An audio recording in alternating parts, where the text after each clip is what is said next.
Got to look at Luka right there. He's battling that stomach bug, guys. The Lakers took some blows early, but they bounced back. Great first half. Good defensive first half, especially for the Lakers. Yeah, they kept their composure. They didn't give up a lot of threes, open threes. They contained that. Points in the paint concern me a little bit. Minnesota's getting to the paint quite a bit. But other than that, the defense is holding up, and they're going to have to do more of that in the third. LBJ, I think he said, look, Luka's not feeling well, so I had to take over the load. He did just that. Free throws, Lake Show. Come on, y'all. You got to make those free throws. 5 of 11, I believe, from the line. Jack in the Box halftime report starts right after this.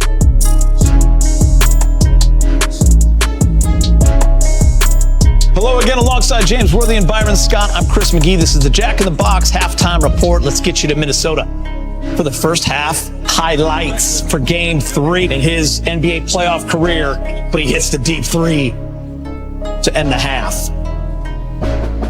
Lakers up 58-54. LeBron with 22 on 9 of 12 and 6 rebounds. Austin Reaves with 14 on 4 of 8. And Luka 8 points on 3 of 9. McDaniel leading the way for Minnesota. He has had a great first half with 14 points. More to come in the Jack in the Box halftime report. LeBron poured in 16 of his 22 in the second quarter. Lakers up by 4.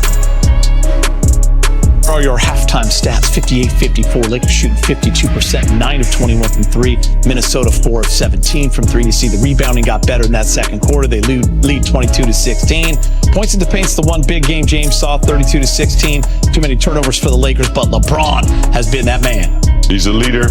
He understands exactly where his team is, when they need him. Luka being a little bit down, he's being a little bit more aggressive, Pete. Yeah, and I think you're going to see that for the next 24 minutes, too. That third and fourth quarter, he's going to stay aggressive because he knows right now he's got to kind of carry the load. And I think, again, Austin will step up with him. It's just the rest of the guys got to jump in there as well. All right, guys, Luka rallied late in the half, dealing with a stomach bug, and he rolled his ankle. Lakers lead by 4. Jack in the Box halftime report. Back after this. Stop the unstoppable. They said it was improbable. That does it for the Jack in the Box halftime report. We'll see you after the game. Enjoy the second half, everyone. I can't say no free. See you in the post-game show. Thank you. Right, thank you. The 16 points in both games 1 and 2. Byron, I'll start with you. When we're talking Austin Reaves, just looked a little bit more settled in Game 2, according to the eye test, I would argue. What better time? This is a guy that many around the league consider the best third option player in the NBA than to have maybe a breakout performance here on the road in Minnesota. No better time than the present. I mean, you know what? But I think AR's made for these type of moments, to be honest with you. I think, like you said, the first 2 games he was just solid, nothing special. But in a game like this, a Game 3 with this much magnitude that is on this type of game, I think this is one of the type of games that he shot. I think he's really come out and play extremely well. He likes kind of being the guy with the black hat on too. Going into other arenas and shoot people up. He don't do a lot of talking, but you tell by his body language that's kind of his MO. So I look for him to have a breakout game night, and I'm not saying it's got to be 30, 35, something like that, but it's going to be 20 plus, and he's going to have that 7, 8 assists. He's going to get a job on the defensive end. He's just going to play an all-around solid basketball game like we used to see him play. But tonight, I think he's going to shoot a whole lot better. Let's forget his I'm him moment came in that hostile environment in Memphis a couple seasons ago on the road. Oh, he's not afraid of the crowd. In fact, I think he embraces it. And this is the thing about the playoffs. It's a process of figuring things out. You got the same team. It's not like you hopping around from New York to Philly. You get something fresh. And Minnesota, they're tall, they're long. They try to ISO read sometimes.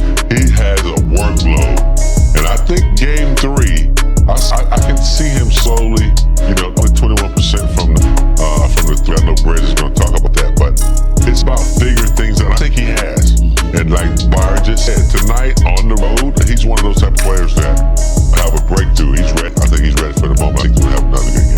Yeah, you nailed it, James. Got some stats up to the minute for Austin based on the first 2 games. 3-point percentage. The problem here is 21% and pretty good volume too. He's taken 7 a game on average. He was actually 0 of 6 in Game 2.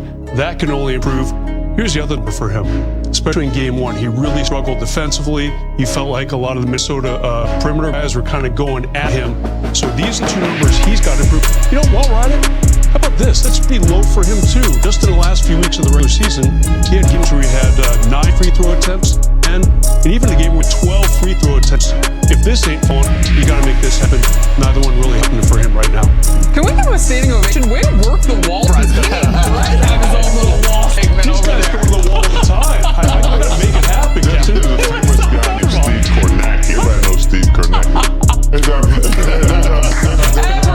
Everybody. Version of Steve Kornacki. He's my friend.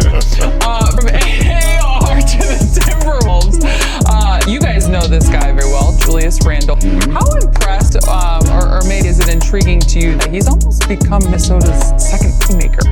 He led them in game 2 with 6 dives. Yeah, I'm not surprised whatsoever. Julius just has that type of ability. I mean, he's one of those guys can get a rebound, push it, create for himself, but also get the ball to his teammates. So having him as a rookie in his second year in the NBA as well, I knew the type of player he could be, and I'd even talked to him in the second year about, just you get a rebound, that's how much confidence I had in him, and he's just taking it to a different level. But I think the experience of being in the league for so long now, getting most improved player in the NBA that 1 year was in New York, he knows what he can do, what type of value he gives to a team. So I'm not quite one bit. I think we're going to probably see more of that tonight with the way everybody else is kind of struggling in game 2. It's kind of him and Ant. They're really taking the load on the offensive end. And I think, if we can keep those guys where we're just making sure they have all tough shots, everything's contested. We keep them off the glass and hold down those other guys that I talked about earlier. Like I said, I don't see a reason why we won't win this game. Yeah, I was fortunate to work with, with Julius when working with the big man, he and Larry Nance and some other guys. And he was raw. And he would knock the hell out of you with that right. And he still will. He's perfected that. He don't mess around. And I would just try to get him to slow down a little bit, especially when he gets to the threat area. He was fifth gear all the time. And then it's so nice to see from then to now. Obviously, he's really focused on his game and on his strengths. He slowed down. He's hard to handle. He's strong. Yeah, he's strong, man. This guy, he's nasty, and he's almost kind of intimidating a little bit like Mike Tyson when he's coming at you, because he's hard. He hurts you and he hits you. Yeah. And he can shoot the 3. He didn't have a jump shot back in the day. They can shoot the 3. He's very under control. He's hard to handle. Speaking hard one to handle. The 3, he's shooting at 60% the first 2 games here of this playoff series, and I feel like it. He's shooting from downtown. Yeah, that's a surprise to me. I mean, Julius, 2 knocks on him in his career. Shot selection, a little iffy. And turnovers, a problem there. Game when he did have 7 turnovers, that's really the only blemish on his 2-game box score resume. He's definitely their second best player in this series. Maybe even a little above Ant right now, since Ant's not quite what we've seen him do for regular season, Alec. Beside the both of them, we take a look at the Wolves supporting cast and how they performed in game 2. A big drop-off from their game 1 to game 2 in terms of the numbers. We know what Jaden McDaniels had 25 in game 1. Naz Reid was so efficient, especially from deep in game 1. Much different stories for the both of them, and Dante DiVincenzo as well. Scoreless from downtown, just 4 points on 1 of 4. What's your favorite team? Comment below, and if you like the video, please leave a like. This really helps the channel grow and brings you even more content. Oh, and if you're not subscribed yet, what are you waiting for? Click the subscribe button and activate the bell to receive all notifications. With each game, we notice that the NBA is getting more competitive every day, and all the teams are looking for reinforcements to win the championship. And only here can you follow your favorite team daily with incredible content from different sources.